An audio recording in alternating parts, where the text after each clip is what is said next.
How you doing, Justin? I'm doing great.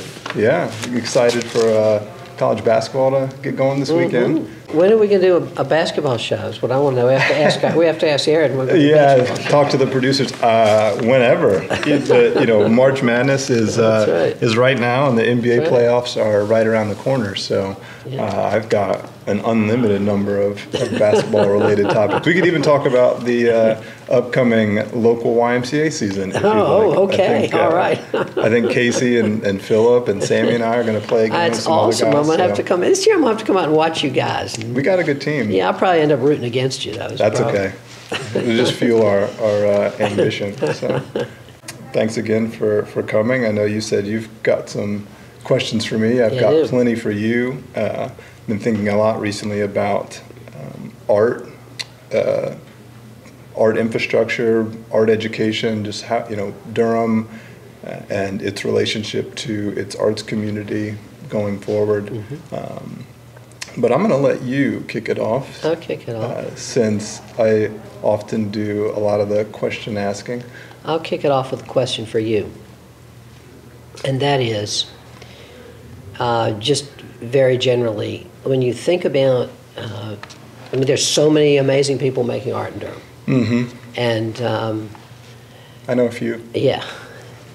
And, you're wearing a shirt by an artist that we're all very familiar with. Mr. Gabe Angetz. So when those friends of yours who are artists, we've talked before some about the problem of the real estate problem. Yeah. But there are other challenges too. And when you think about your friends who are artists in Durham and wanting to be here and create here, what do you see what are the biggest challenges that you think that they're facing? Yeah, there's a few that come to mind. One thing with festival season right around the corner with Art of Cool and Moog Fest in April and May, infrastructure is a big thing.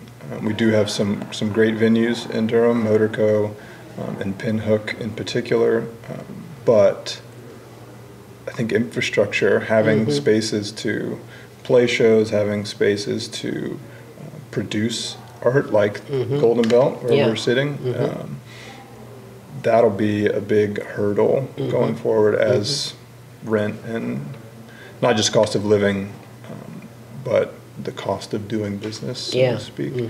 So I think, infrastructure is going to be an interesting and challenging hurdle. Are there things that you can think of, particularly the kind of infrastructure that we need? Are there certain sorts of spaces we don't have, or certain kinds of technical capabilities that we don't have? Or less so for my peers. I'm more thinking about the arts scene here locally. Having a venue that can support bigger acts, bigger nationally touring acts, internationally touring acts, I think can really separate, not so much separate, but put Durham on the level of its contemporaries, Raleigh and Chapel Hill. They have Lincoln Theater and the Ritz. Chapel Hill Carborough has Cat's Cradle. Sure. And Durham, of course, has DPAC, which is wonderful, but it's a very particular show that you would see at DPAC. And so that having that bigger venue could help attract larger audiences, artists. Motorco times 2 or something like that. Yeah, something close to that. I think Cat's Cradle runs about 1,000 people. Yeah, right. And I've seen some amazing shows there. Same with the Ritz and some of those other places in Raleigh. So having something that carries about 1,000 people. That would work here. Definitely. I think artists want to come to Durham. I don't think it's a problem of getting people to come and want to play here, but the infrastructure here is just not there. And so I wonder about that as we're starting to build. What about the Armory as a space? Have you been to shows there? Yeah, Art of Cool had a lot of their shows. Anderson .Paak was there with Art of Cool, which I thought was a fantastic show. I think the Armory can work for some of those shows. It is if I'm not mistaken, city city owned and owned. run. So And it's figuring out a way it's a to space that the city tries to keep inexpensive for people, as opposed to, a lot of the spaces, the DPAC is expensive. Yeah. But the city tries to keep the Armory inexpensive. But it doesn't have a lot of, for the Anderson Pack Show, for Right. Articool, or for Mugfest, they had to build out some things. They had to provide their own sound, their own, certain aspects of their own sound. And so that's an issue, I think. Yeah, and it seems like the Armory isn't just used for Right. No, it's music. It's an event space, so it cycles through different types of entertainment. Exactly. But I do like the Armory. I think it's a step in the right direction, but something that was more of a fixture would really go a long way. Yeah. And how about the Carolina Theater? What are your thoughts about the Carolina? I think it's underutilized. I went recently to see I Am Not Your Negro, the James Baldwin documentary, and fantastic movie if you haven't seen it. I haven't seen it yet. But I've seen other things there that were hosted by local community members, and it's in a great location. It's a great space. It has great history. So I do think that maybe not for full-fledged concerts, but it would make a great space for hosting documentary films, any kind of creative work that people are doing. I mean, there's a lot produced here that I think is really strong. Having a space for it, like the Carolina Theater. I mean, I think it's, the thing about Carolina, I mean, it does have shows where you can get 1,000 people there, but it is that difference of you're sitting in a theater, you're facing forward. And that's real different than the Cat's Cradle or the Lincoln Theater. It's more DPAC than it is those other that's venues. Right.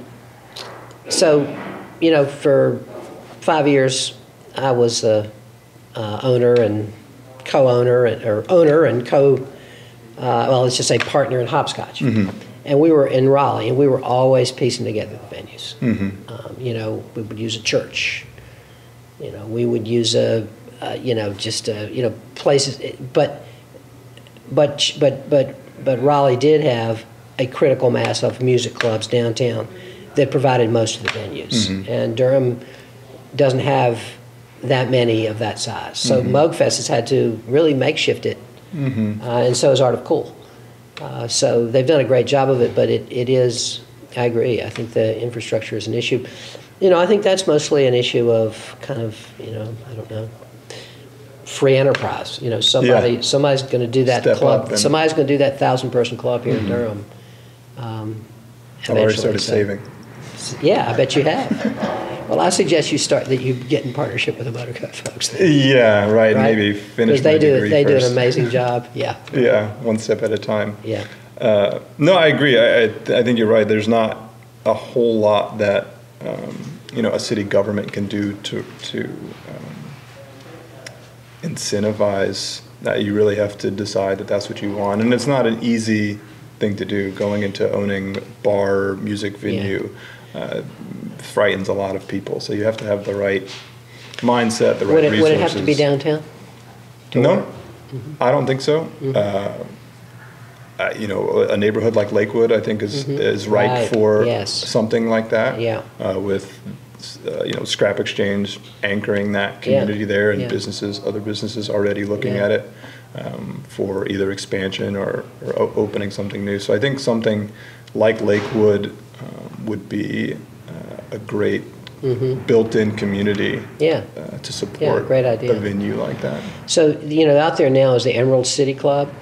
And I've only been to the Emerald City Club once and talked to, it was actually the Super Bowl Sunday. I went before the game to talk to to one of the guys that owns it and runs it, and great, really enjoyed the conversation. That's not a big space, but it's also a really nice space. But it does make me think. You're right. They've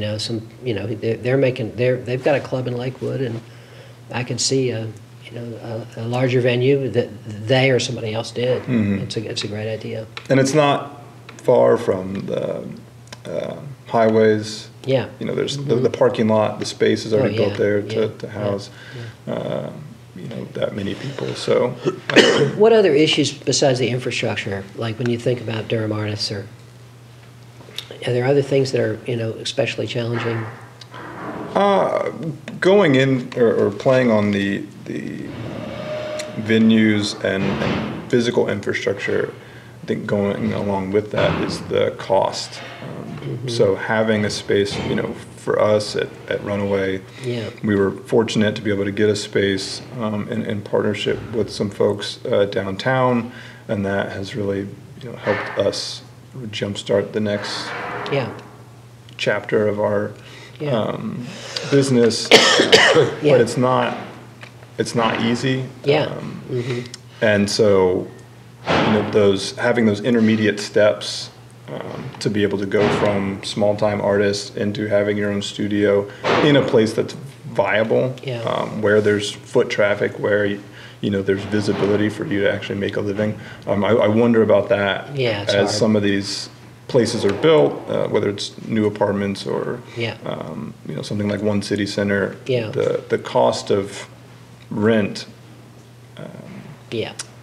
definitely eliminates a lot of possibilities for artists.